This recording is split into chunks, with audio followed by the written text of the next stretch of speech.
How does one describe the city of ancient Babylon? Many would say it was the most sinful city in history, while others would call it the most magnificent. Is there a difference?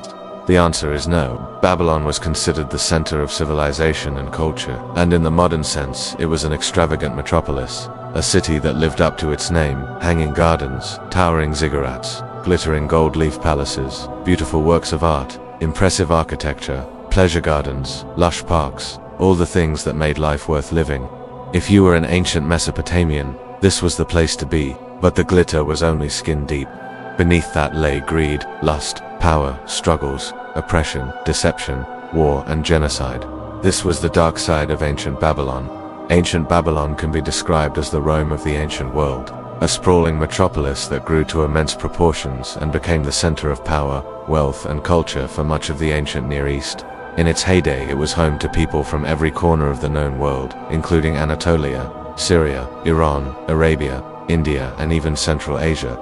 It was cosmopolitan before the word was coined. Just like Rome, Babylon had its share of decadence, vice, and corruption. It was also just as destructive. The Romans may have been known as the masters of propaganda and self-promotion, but the Babylonians gave them a run for their money. They loved to boast about their glorious empire and spread the message of King Marduk, their supreme god. They produced some of the oldest surviving examples of public relations and propaganda in the form of engraved cylinder seals. These cylinder seals date back to the time of Hammurabi, who ruled from 1792 to 1750 BC, and they show him smiting his enemies and bringing them to their knees before him. One of these seals depicts him capturing the king of Elam. Another shows him taking tribute from the kings of Israel and Syria. There are also cylinder seals showing him destroying the cities of his enemies. One seal even shows him burning down a city and carrying off its inhabitants into exile. Some of the seals also feature other gods, including Shamash, the sun god, and Ishtar, the goddess of love and war. But the Babylonians weren't just good at propaganda. They were also skilled mathematicians and astronomers. They developed the sexagesimal numeral system, which is based on 60 instead of 10. And they divided the circle into 360 degrees and the day into 24 hours. They also invented the zodiac and the modern calendar. All of this makes ancient Babylon one of the most important civilizations in human history, but their greatest achievement was the Hanging Gardens, one of the ancient world's 7 wonders.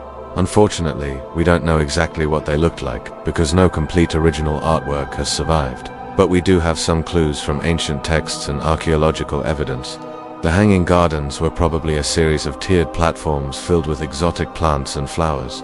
They may have been irrigated by a complex system of pipes and pumps, and they were probably lit up at night with thousands of oil lamps.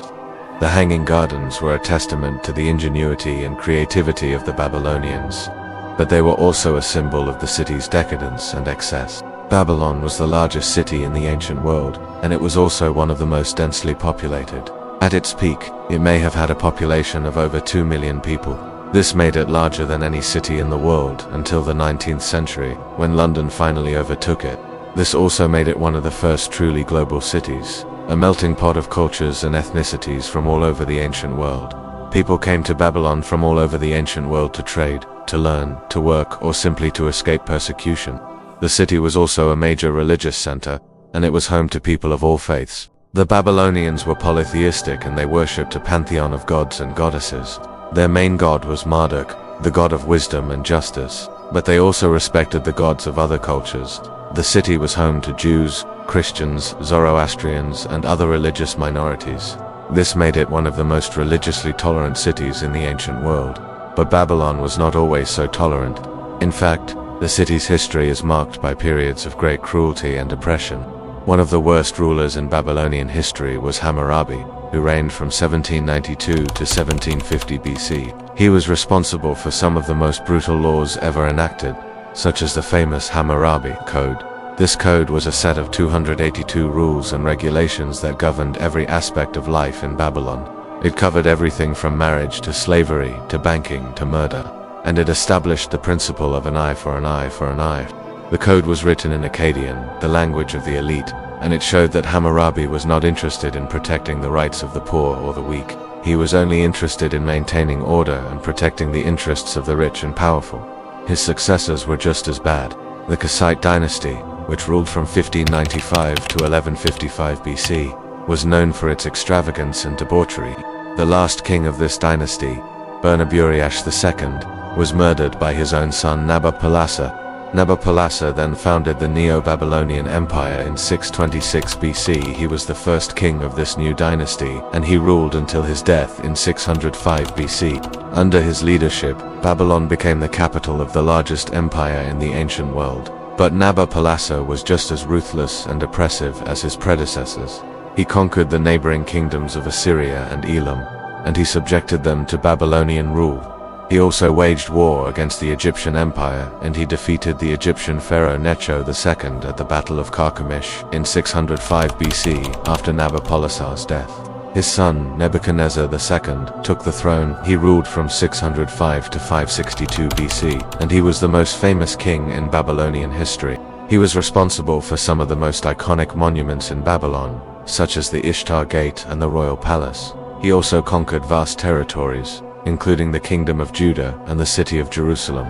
He destroyed Jerusalem and deported its inhabitants to Babylon. He was also responsible for the construction of the famous Hanging Gardens, one of the ancient world's 7 wonders. Nebuchadnezzar was a tyrant, and he ruled with an iron fist. He persecuted the Jews and the Christians, and he banned their religious practices. He also built massive walls around Babylon to keep its inhabitants safe from invaders. But despite all of his achievements, Nebuchadnezzar was eventually overthrown by the Persians in 539 BC after the Persian conquest. Babylon declined rapidly. Its population dwindled and its importance as a cultural and commercial center declined. It was sacked several times in the following centuries, first by the Greeks under Alexander the Great in 331 BC, then by the Mongols under Hulagu Khan in 1258 AD. Today there is little evidence left of ancient Babylon.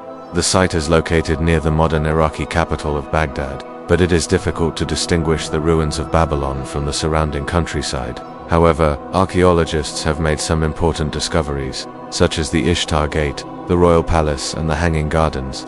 These discoveries have helped us to understand the greatness and splendor of ancient Babylon, but they have also revealed the darkness and corruption that lay beneath that splendor. Babylon was a city of extremes, a place where unimaginable wealth and luxury coexisted with unimaginable poverty and squalor. The kings lived in palaces, while the commoners lived in mud brick huts.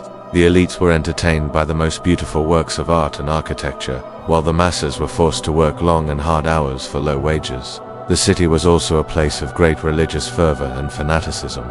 The priests of Marduk were some of the most powerful and influential people in society. But they were also some of the most corrupt and greedy. They exploited their position of power to amass great wealth and influence. They also used their control over religion to persecute and oppress those who did not conform to their beliefs. Despite all of its problems, Babylon was still one of the most desirable cities in the ancient world. People from all over the region flocked to Babylon for economic opportunities, cultural attractions, and political influence. The city was also a hub of trade and commerce, and it was home to some of the most successful merchants and bankers in the ancient world. But Babylon was also a very dangerous city. Crime and violence were rampant, and there was always the threat of war and invasion. The city's wealth and power made it a target for all the other kingdoms in the region, and it was constantly being attacked. The wars and invasions caused widespread destruction and suffering, and it was not uncommon for entire neighborhoods to be wiped out. In spite of all this, ancient Babylon remains one of the most fascinating and enigmatic cities in history.